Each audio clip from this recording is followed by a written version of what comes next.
욕망을 실현시키려는 작용들과 그 결과. 의 다음은 취인데, 취란 애의 대상에 대해 적극적으로 집착하여 소유하고 싶다거나 혹은 그 욕망을 지속하고자 하는 것입니다. 이 취가 12연기 중에서도 심각한 것은 바로 업을 만드는 주범이기 때문입니다. 말하자면 짝사랑의 추억으로 간직하면 괜찮은데 결혼한 사람을 자기 것으로 만들려는 액션, 취에 들어가면 곤란하다는 말입니다. 불교에서 흔히 말하는 번뇌를 대량 생산해내는 공장도 이 취입니다. 아무리 부자라도 세상에 취하고 싶은 것이 많으면 가난한 사람이고 가난해도 취할 마음이 별로 없으면 부자입니다. 그렇다고 게으르고 무능력하여 가난한 게 자랑이라는 말씀은 아닙니다. 단지 제 의도는 취할 줄만 아는 세상에 이미 취한 것을 남에게 베푸는 마음도 내자는 것이고 취하더라도 분수에 맞게 하자는 것입니다. 무소유의 정신은 물질을 갖지 말아야 한다는 것이 아니라 물질에 집착하여 소유하지 못해 안다라는 마음에서 벗어나라는 말입니다. 12연계의 10번째는 유입니다.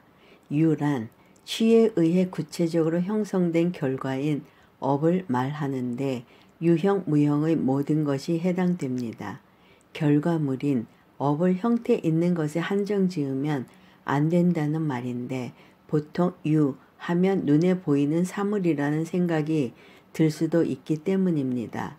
다시 말해 어떤 계기로 원한이 사무쳐 마음속으로 안갚음을 다짐한다면 그 다짐이 유가 된다는 말입니다. 결국 유란 업의 형성작용의 구체화 혹은 확정되어 버린 업 그 자체라고 생각하시면 됩니다. 유 다음은 생입니다. 생은 유에 의해 펼쳐지게 되는 실제적 과보의 세계입니다. 내가 태어나게 된 것도 유의 과보이고 원한에 사무치는 마음으로 밤잠을 못 자는 사태가 벌어지기 시작 생하는 것도 다 생의 작용이 일으키는 것으로 설명할 수 있습니다. 12연계의 마지막은 노사입니다. 내가 태어난 과보로 늙어 죽는다는 간단한 말로는 이해가 부족합니다. 오히려 무상이라는 말이 더 적합할지도 모르겠습니다. 무상이란 말은 항상 하는 것은, 즉 영원히 그 상태 그대로 존재하는 것은 물질적인 것이든 정신적인 것이든 없다는 말이니 육신은 물론이고 아무리 뼈에 사무친 각오와 다짐도 시간이 흐르면 그 작용이 약해지고 결국 사라지게 된다는 것이 12연계의 노사라고 할 수 있습니다. 그리고 12연계의 마지막인 노사란 완전한 사라짐이 아니라 12연계의 처음인 무명을 또다시 낳는 하나의 결과일 뿐입니다. 지금까지 설명한 12연기법은 부처님이 처음 깨달은 법이라는 중요한 상징과 의미가 있습니다. 그래서 12연기법을 총체적인 시각으로 정리를 할 필요가 있습니다. 12연기 정리.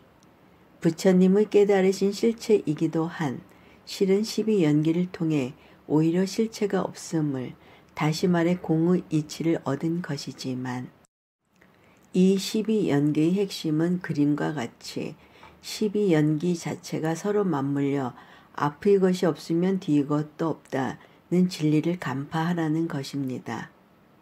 무명에서 노사를 거쳐 다시 본래의 자리 무명에 이르는 윤회를 거듭하는 것이 존재하는 모든 것에 해당하는 진리라는 말입니다. 그리고 이 존재하는 모든 것에는 유정과 무정, 즉 생명체는 물론 단순한 물질까지 다 포함된다는 뜻으로 곧 우주의 법계가 다 그러하다는 의미입니다.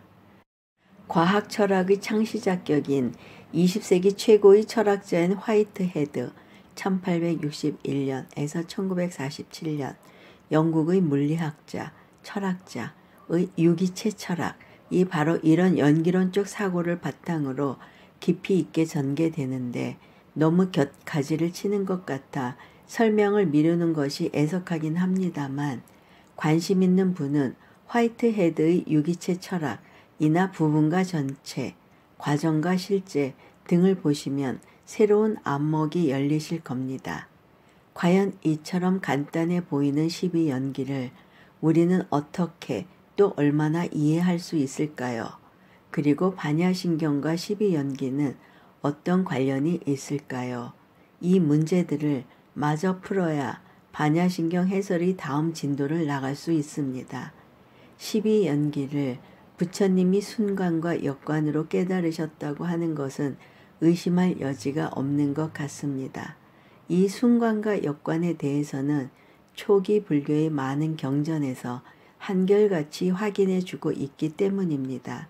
다만 용수 등에 의해 공관이 확고해지고 대승사상이 꽃을 피움으로써 이 12연기도 공의 개념을 빠뜨리고는 설명할 수 없게 된 것도 부정할 수 없는 사실인 것 같습니다. 공의 개념이 없던 초기 불교에서는 12연기를 한 세대, 하나의 사이클로 인식했을 가능성이 있습니다. 조심스럽게 접근해야 하는 문제이긴 하지만 12연기를 화엄의 법계 연기와 직접적으로 대비시킬 수는 없는 일입니다.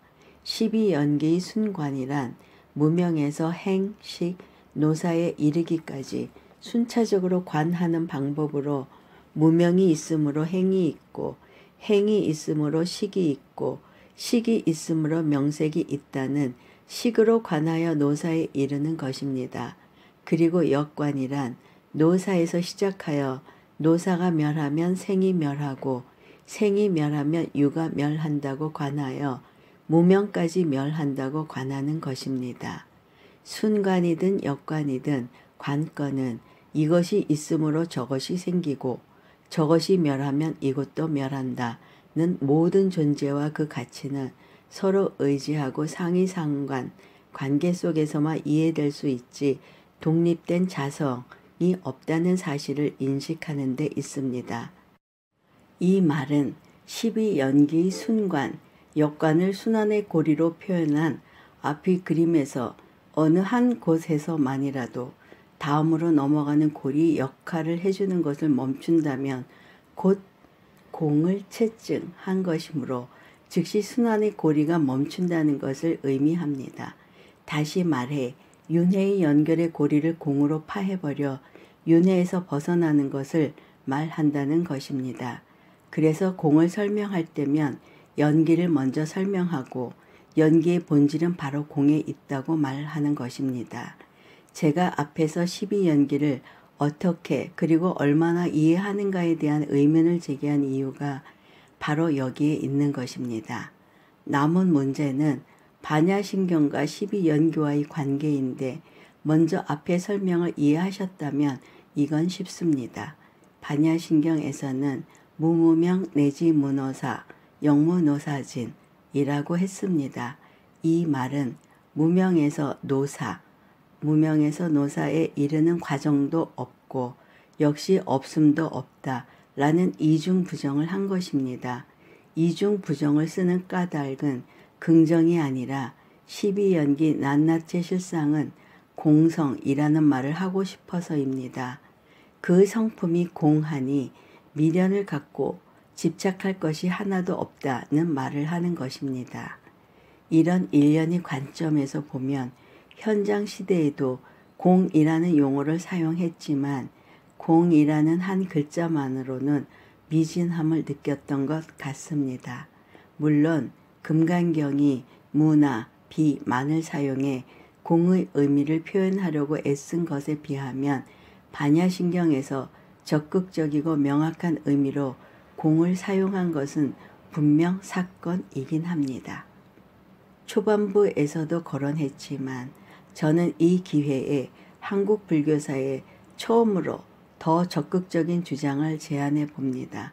삼법인의 첫째인 제법무아에서부터 지금까지 공을 염두에 둔 모든 무아라는 용어를 공아로 대체하는 문제를 진지하게 논의하자는 것입니다.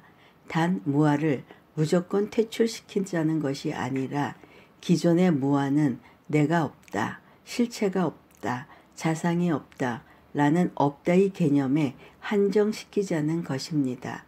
그러면 불교에서의 없다는 뜻이 마치 공을 대표하는 사상인 것처럼 오해받을 일도 없고 가르치는 사람이나 공부하는 사람이나 헷갈리거나 전달의 오류가 발생할 여지가 없을 테니까요. 공이라는 불교의 전문 용어를 아는 사람이라면 공이 있다 없다 라는 유무의 논리를 떠난 것이라는데 이의를 제기할 수는 없으리라 생각합니다. 그러나 지금 한국 불교처럼 무자만 가지고 공을 말하려면 반야신경처럼 무무명, 무명도 없고 해놓고 영무무명진, 무명의 다음도 역시 없고 해야 하니 복잡하고 복잡해 아주 이해하기가 고약할 수밖에 없습니다. 더 심한 공성으로 풀이하려면 무명도 없고 무명의 다함도 없고 여기에 더하여 무명의 다함이 없음도 역시 없고 그 무명의 다함이 없음의 없음도 역시 없고 이런 식의 설명이 되어야 한다는 말입니다.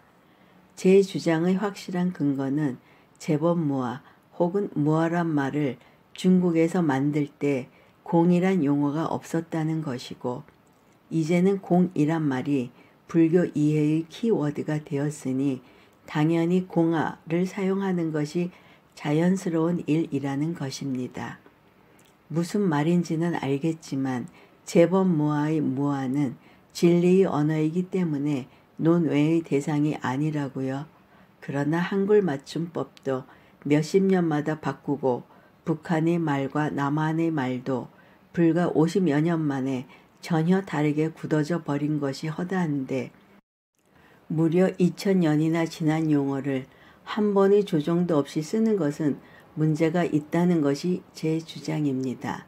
더욱이 나도 깨달음도 실체가 없다는 아공법공이란 말을 가장 대승적 표현으로 쓰고 있는 것이 한국 불교 사상의 현실이란 점을 감안할 때 무아를 공아로 대체해야 하는 문제는 한국 불교가 당장 진지하게 논의해야 할 불사임이 분명합니다.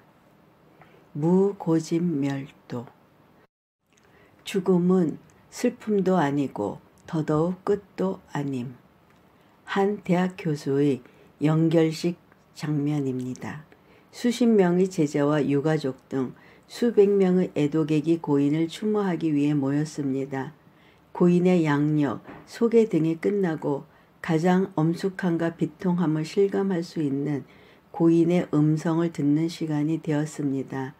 고인의 가족 중 한 분이 꼭 연결식장에서 틀어야 한다고 당부하셨다며 울먹였습니다.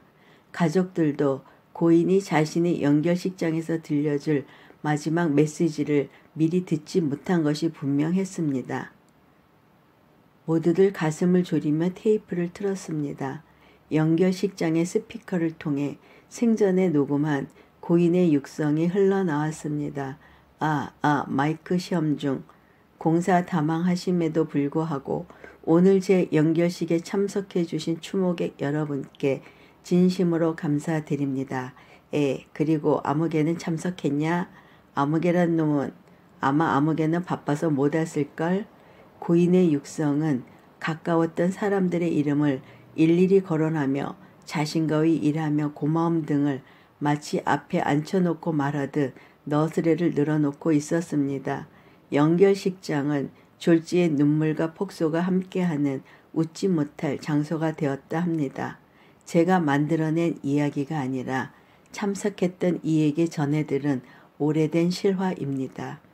그분은 세상을 참으로 낙천적으로 살았고 항상 웃음과 유머로 주변의 모든 이들에게도 삶의 즐거움을 주었다 합니다. 나아가 죽은 후에도 자신의 신념을 철저히 실행한 사람이 되었습니다. 이런 사람에게 삶은 고통투성이라는 말은 어울리지 않을 것입니다. 반야신경에서 설한 무고집멸도, 고집멸도는 네 가지 성스러운 진리라는 뜻에서 사성제라 합니다. 이 사성제는 부처님이 깨달음을 얻으신 후 교진녀 등 비구에게 처음 설하신 법문으로 기록되어 있습니다. 그러니 이 사성제를 잘 이해하면 불교의 본뜻에 상당히 접근할 수 있습니다. 사성제의 첫 번째 고성제, 즉 삶은 고통이라는 선언에서 시작됩니다. 두 번째는 집성제, 즉 고통의 발생 원인에 대한 고찰입니다. 세 번째는 멸성제, 즉 고통이 사라진 것에 대한 진리입니다. 네 번째는 도성제, 즉 고통을 멸하는 방법에 대한 진리의 가르침입니다. 반야신경에서는 공의 도리를 불법 이해의 키워드로 삼고 있기 때문에 적어도 지금은 무거짓멸도라는 말을 사성제가 모두 공한 것이고 실체가 없다는 식으로 받아들여도 문제가 없습니다. 아니, 오히려 반야신경은 사성제의 자성조차 공한 것으로 인식해 주기를 요구하는지도 모릅니다. 그렇다면 부처님 최초의 설법인 사성제가 헛것이 될 수도 있습니다. 그러나 당연히 그렇지는 않겠지요. 또 사성제의 첫 번째인 삶은 고라는 선언은 적어도 죽음을 미리 당당히 준비하여 자신의 장례식장까지도 자기식으로 반전시켜 죽음에서 삶 자체에 대한 교훈을 준 교수 앞에서는 그 의미가 무색해지는 것이 틀림없습니다. 과연 이 역설을 어찌 풀어가야 할까요? 사성제를 하나씩 풀어가면 그 해답이 있습니다. 불교와 기독교. 부처님의 출가 전인 시다르타 태자 때의 기록들을 보면 세속적인 관점에서 상당히 총명하고 사색적이었을 뿐 아니라 삶 자체에 대해 근본적인 의문을 갖고 있었던 것 같습니다. 도대체 사람은 왜 태어난단 말인가? 태어난 사람들은 왜 늙고 병들어야만 하는가? 이 늙고 병들은 후에 오는 죽음은 무엇이란 말인가? 이것들을 피해갈 수 있는 길이 진정 없는 것일까? 이런 의문의 답을 구하기 위해 29세에 왕자로서의 보장된 부귀영화를 한치의 미련도 없이 내버리고 한 인간으로 수행의 길을 택한 것입니다. 그리고 6년의 설산수도 끝에 깨달음을 이루시고 석가모니로 다시 세간에 나오신 것은 주지의 사실입니다. 그 후 교단이 성립되고 그 사상이 계승 발전되고 검증되어 역사상 가장 완벽한 철학과 사상을 갖춘 오늘날의 불교가 있게 된 것입니다. 사실 불교가 기독교에 비해 역사적으로 혼례를 받아온 것 같다는 것이 제 생각입니다. 그 이유는 기독교 문명이라 해도 지나치지 않은 서구의 물질 문명에 동양의 정신적인 측면까지 상당 부분 침식되어 버린 듯한 느낌을 지울 수 없기 때문입니다. 좀 지나치다고 생각하는 분이 계실 줄 알지만 제 개인적인 생각으로 볼 때 기독교는 인간의 이성을 초월한 신앙심이 없으면 존재가 불가능한 종교입니다. 기독교 신앙의 핵심은 여자 혼자 잉태하였고 죽어서도 부활한 예수라는 인간의 아주 특별한 경우를 다 인정하지 않으면 성립될 수 없습니다. 신의 아들이라 가능하다는 절대적 믿음을 전제로 하지 않고 인간의 이성적인 판단이 개입되어 이 사실에 조금이라도 회의를 느끼는 신자라면 엄밀히 말해 그는 몸은 교회에 가도 진실한 기독교인은 아닙니다. 그런데 이 기독교 신앙의 절대적 전제가 보통 사람에게는 믿을 수 없고 심지어 상식에도 어긋나는 주장이 될 수도 있다는 말입니다. 여기서 이런 종교의 종자도 모르는 썩어빠질 중놈이 있나 하실지 모르겠지만 그건 솔직히 신에 의해 선택된 사람들이 입장에서 하는 말이고 그냥 상식적이고 인간적으로 그런 것은 불가능하다고 생각하는 단순한 사람들도 많다는 것입니다. 그런데 여기서 다시 어느 목사님이 그러니 선택받는다 하는 것이지 라는 말만 되풀이한다면 말 그대로 인간적인 대화가 불가능해집니다. 더군다나 그 선택이라는 은혜가 엄밀히 분석해 내가 믿는 마음을 일으킨 결과인지 아니면 신이 점지하신 것인지에 이르면 더욱 아리송해진다는 말입니다. 유럽에서는 거의 고사 상태에 빠져가는 기독교가 한국에서는 유례가 없을 정도로 부흥하는 것에 시샘이라도 나서 심통 부리듯 억하심정으로 태클을 걸려는 것이 아니라 말이 나온 김에 종교의 본질에 대해서 잠깐 거론한 것뿐입니다. 기독교에 대해 제가 이런 엉뚱한 소리나 해댈 만큼 무식하듯이 불교를 모르는 사람들이 불교를 우상 숭배의 종교다, 불교는 염세적이고 허무주의적이다 라고 거침없이 아는 체를 하는 것 역시 무식의 소치임을 확실히 해두고 싶은 마음에서 해댄 소리입니다. 쉽게 말하면 불교는 앞에서 시다르타 태자가 고민하던 문제에 해답을 얻고 석가모니로 불리게 된 것처럼 우리 모두가 시다르타 태자와 같은 처지이고 또 석가모니와 같이 불처를 이룰 수 있다고 가르치는 종교입니다. 천상천하 유아독존이란 말도 하늘 위나 땅 아래에서 내가 가장 존귀하다는 뜻으로 그 존귀한 이유가 나도 부처가 될 만큼 존귀하다는 의미이고 그 나, 아가 석가모니뿐만 아니라 모든 인간에 해당된다는 의미입니다. 그것을 요즘은 쥐뿔도 모르면서 혼자 잘났다고 하는 의미로 쓰고 있지만 말입니다. 인생은 고통인가? 고성제란 인생을 고해의 바다에 비유한 설명입니다. 이렇게 삶을 고통이라 하는 전제는 사실 다음과 같은 기본적 명제를 인식한 상태에서 풀이해야 옳습니다. 그 기본 명제란 바로 깨달음을 추구해야 하는 이유가 깨달음만이 영원한 고통에서 탈출하는 유일한 길이라는 불교의 궁극적 목표라는 너무나도 당연한 사실입니다. 다시 말해 깨달음을 얻지 못한 인생의 희노애락은 한낱 꿈과 같아 가치가 없다는 뜻이고 그러하기에 그건 진정한 낙이 아니라 고라고 설파하는 것입니다. 그런데 한국 불교는 이 전제를 생략하고 삶은 고통이다 라고 해버려 타 종교인이나 불교를 잘 모르는 이들에게 불교가 비관적이고 허무주의적이란 오해의 빌미를 주고 있습니다. 평생 고생하여 키운 자식이 낳은 손자를 무릎에 앉히고 기뻐하는 모습에까지 중생의 욕망, 일체계고, 망념이라는 불교의 언어를 들이댄다면 정말 살맛 안 나는 일입니다. 분명히 말씀드리지만 인생은 무조건 고통뿐이라는 소견은 불법의 근본을 바로 알지 못한 소치입니다. 부처님도 절대 그런 뜻에서 말씀하신 것이 아닙니다. 더욱이 성불은 반드시 인간의 몸으로 이룩되는 것이라 강조합니다. 그리고 번뇌, 즉 보리, 깨달음라고 하지 않습니까? 천상의 몸을 받아도 인간만 못하다는 이유도 천상에서는 즐거움에 취해 수행할 마음을 내지 않기 때문이라고 합니다. 초기 불교에서 열거한 고의 종류를 소개해 드립니다. 먼저 가장 기본적인 4가지 괴로움을 사고라 하는데 생로병사가 다 괴로움이라는 것입니다. 이 말은 윤회에서 벗어나지 못해 생로병사를 거듭하게 되니 그 자체가 괴로움이라는 뜻입니다. 여기에 4가지를 더해 팔고라 합니다.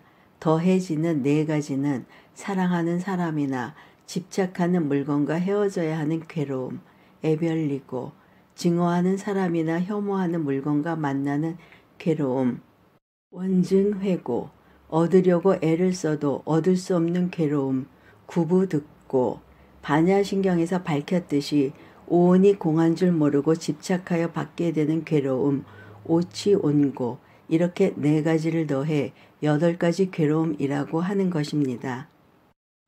그러니 고의 원인을 집착하는 마음 탓으로 돌려야지 삶 자체를 싸잡아 고통뿐이라고 한다면 분명히 잘못된 해석이지 않습니까? 만약 그렇다면 역설적으로 태어나자마자 병이나 사고로 죽는 것이 도리어 큰 복이 되어버리지 않겠습니까?